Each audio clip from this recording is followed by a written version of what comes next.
K Ganesh is a serial entrepreneur and the promoter for Big Basket, Bluestone, Homelane. This is indeed troubling times, Mr. Ganesh. Byju's troubles seem to be mounting. The auditor, like my colleague was saying, Deloitte, they've decided to walk out because of these long delays in filing results. But, you know, even before that, it's been a tough ride for Byju's. It has been a rough 2022. There were valuation cuts by prominent investors. There were searches by the Enforcement Directorate. We've seen that legal battle that Byju's has currently had with lenders over their repayment terms. Besides, there were layoffs and funding that just doesn't seem to be coming through. What, according to you, ails Byju's?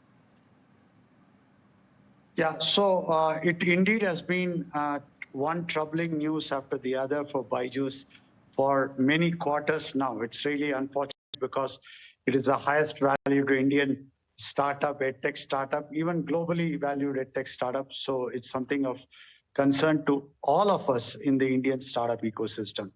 But before trying to beat somebody who is down or beat up on a company that is facing troubles, I think we should distinguish between what are the real troubles and what are just the perils of doing business or being in business. So I want to differentiate the two. For example, to be generous or to take the easier part, valuation of markdown valuation by investors in their book is required as a mark-to-market requirement. It's an accounting entry. Nobody has raised, Byju's has not raised money at a lower valuation. So something like markdown by some of the investors in the cap table of the valuation is purely accounting book exercise. I mean, obviously it's not nice, but that's the state of the market. Public listed stock have all fallen down. So those are the easy thing to handle. Similarly, the layoffs, every company is laying off because the growth has not happened. They have also laid off. So that's also okay. But definitely concerning issues are the fact that you are taking your lender to court, you're not made payment. That is really troubling and troublesome. Similarly, if you take the ED rates, it's okay. ED has got a enforcement directorate, does have a responsibility to investigate and do that. Whether something happens or does not happen, I wouldn't attach too much of significance. But everything is negative. On this auditor resigning point per se, the fact that Deloitte was not signing off, there was a differences of opinion on revenue recognition, on the way revenue should be recognized, was quite well known. So per se, the resignation now and a new auditor appointment now, that development I'm not very concerned about.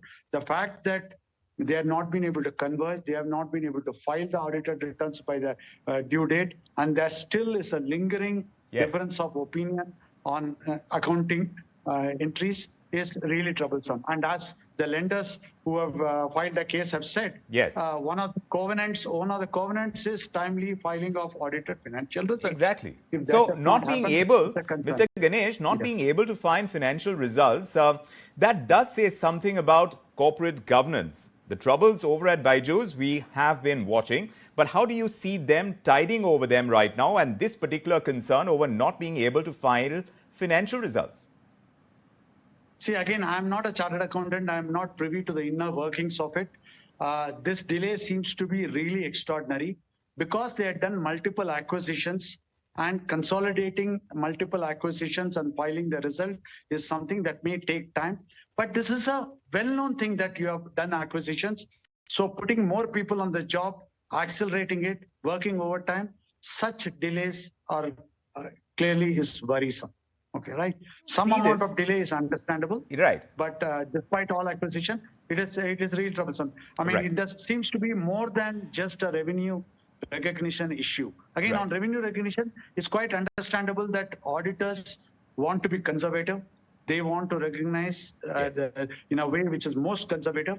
And it's understandable that the founder and the entrepreneur wants it to be as aggressive as your accounting standards will allow it. And again, accounting standard, whether it's Ind AS or IFRS or US GAAP or Indian GAAP, each one will recognize it differently. So it's, I mean, those are again par for the course. But such delay is not understandable. I don't know the exact reason. Well, and that's really the point. Is this peculiar to Byju's as a startup, or is this emblematic of what kind of troubles edtech is facing right now? What's your rating? Overall, What are the challenges that you see in the edtech universe in India right now in that startup space?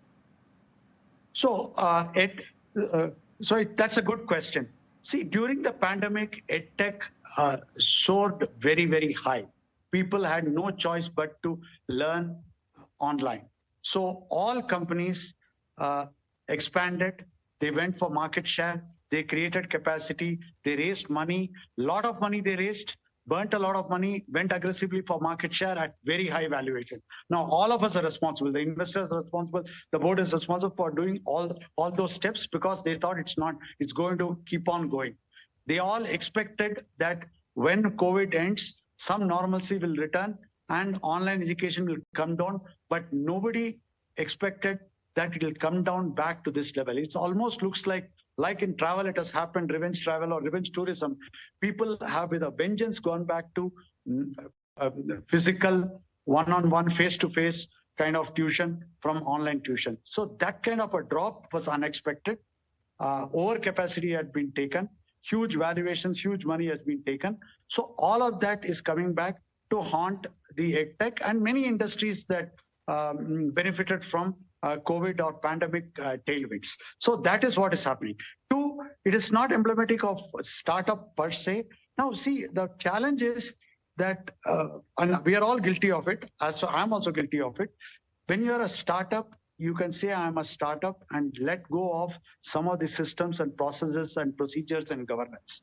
But when you become a large startup, when you are a unicorn, when you employ thousands of people, when you raise hundreds of millions of dollars, when you have valued at billions of dollars, then you cannot hide under a startup nomenclature and say, I cannot have systems and processes.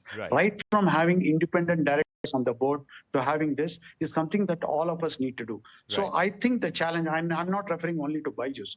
I'm referring to all companies in the startup ecosystem. Correct. We need to hold ourselves to higher standard. Yes. Moment certain minimal threshold is released. Correct. It may be number of employees, yes, amount of funding, yes, number of customers, any of these minimum thresholds. After that, in case you go down, in case there is a problem with governance, in case there is a challenge, the collateral impact is phenomenal. It is. And that's exactly what we are seeing.